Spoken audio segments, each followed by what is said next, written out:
हरे कृष्णा। श्रीमद् भगवत गीता यथा रूप की जय। मैं डेली भगवत गीता का एक एक श्लोक पढ़ती हूँ, उसका हिंदी अनुवाद और तात्पर्य आपको पढ़ के सुनाती हूँ और आपको समझाने का भी प्रयास करती हूँ। तो हम भगवत गीता के अध्याय 2 पर आ चुके हैं। हमारा अध्याय 2 चल रहा है गीता का सार। तो भगवत गीता साक्षात भगवान कृष्ण द्वारा बोली गई है।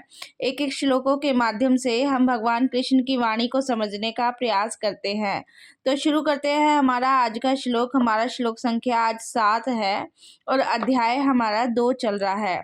तो श्लोक है, कार्पण्ये दोषोपहत स्वभावा पृच्छामि त्वां धर्म समूढ़चेता यच्च छेद्य स्यात् निश्चितं ब्रूहि तन्मे शिष्य अस्ते अहम शाधि माम त्वाम प्रपन्नम। अगर आप श्लोक यहाँ से नहीं पढ़ सकते तो आप श्लोक यहाँ से भी पढ़ सकते हैं। यहाँ पर ब्रेक करके लिखे हैं। तो इस श्लोक में कह रहे हैं, इस श्लोक में अर्जुन कह रहे हैं, अब मैं अपनी कृपण दुर्बलता के कारण अपना कर्तव्य भूल गया हूँ। अर्जुन भगवान कृष्ण को कह रहे हैं कि अब मैं अपनी कृपण दुर्बलता के कारण अपना कर्तव्य भूल गया हूँ। जो मतलब क्षत्रिय का कर्तव्य है युद्ध करना, वो अपना कर्तव्य भूल गया हूँ और अपना सारा धैर्य खो चुका हूँ। ऐसी अवस्था में मैं आपसे पूछ रहा हूँ कि जो मेरे लिए श्रेयस्कर हो उसे निश्चित रूप से बताएं। अब मैं आपका शिष्य हूँ और आपका शरणागत हूँ।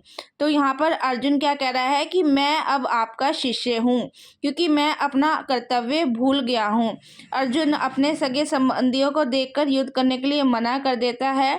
तो वो ये भी कह रहा है कि मैं अपनी कृपण दुर्बलता के कारण अपना कर्तव्य भूल चुका हूँ और अपना सारा धैर्य खो चुका हूँ। तो इसलिए अब मैं आपसे पूछ रहा हूँ कि जो मेरे लिए श्रेयस्कर हो उसे निश्चित रूप से बताएं, क्योंकि अब मैं क्या हूँ, अब मैं आपका शिष्य हूँ और आपका शरणागत हूँ। तो भगवान को कह रहा है कि अब मैं आपका शिष्य हूँ और आपकी शरण में हूँ, कृपया मुझे उपदेश दें। तो अर्जुन ने यहाँ पर भगवान कृष्ण की शरणागति स्वीकार कर ली है, क्योंकि वो कह रहा है कि मुझे समझ नहीं आ रहा कि मुझे युद्ध करना चाहिए नहीं करना चाहिए, हथियार उठाना चाहिए नहीं उठाना चाहिए। तो कह रहा है कि मैं अब आपका शिष्य हूँ और आपकी शरण में हूँ, कृपया मुझे उपदेश दे। तो इसके तात्पर्य में बता रहे हैं, इसके तात्पर्य में बताया है कि यह प्राकृतिक नियम है कि भौतिक कार्यकलाप की प्रणाली में हर एक के लिए चिंता का कारण है। तो क्या कह रहे हैं, पग पग पर उलझन मिलती है, अतः प्रामाणिक गुरु के पास जाना आवश्यक है। तो हमारे जीवन में क्या है, पग पग पर उलझने मिलती हैं। तो इसके लिए क्या करना चाहिए, अतः प्रामाणिक गुरु के पास जाना आवश्यक है। तो क्या कह रहे हैं, जो जीवन के उद्देश्य को पूरा करने के लिए समुचित पथ निर्देश दे सके तो गुरु ही दे सकते हैं। तो इसलिए क्या कह रहे हैं कि जब हमें जीवन में उलझने मिलती हैं तो हमें गुरु की सहायता लेनी चाहिए, गुरु के पास जाना चाहिए। गुरु क्या करते हैं, जीवन के उद्देश्य को पूरा करने के लिए समुचित पथ निर्देश दे सके, हमारा मार्गदर्शन करते हैं जो गुरु होते हैं। तो इसमें कह रहे हैं, समग्र वैदिक ग्रंथ से हमें यह उपदेश देते हैं, जितने भी समस्त वैदिक ग्रंथ हैं उससे हमें यही शिक्षा मिलती है कि जीवन की अनचाही उलझनों से मुक्त होने के लिए प्रामाणिक गुरु के पास जाना चाहिए। ये उलझने उस दावा अग्नि के समान है जो किसी के द्वारा लगाए बिना भभक उठती हैं।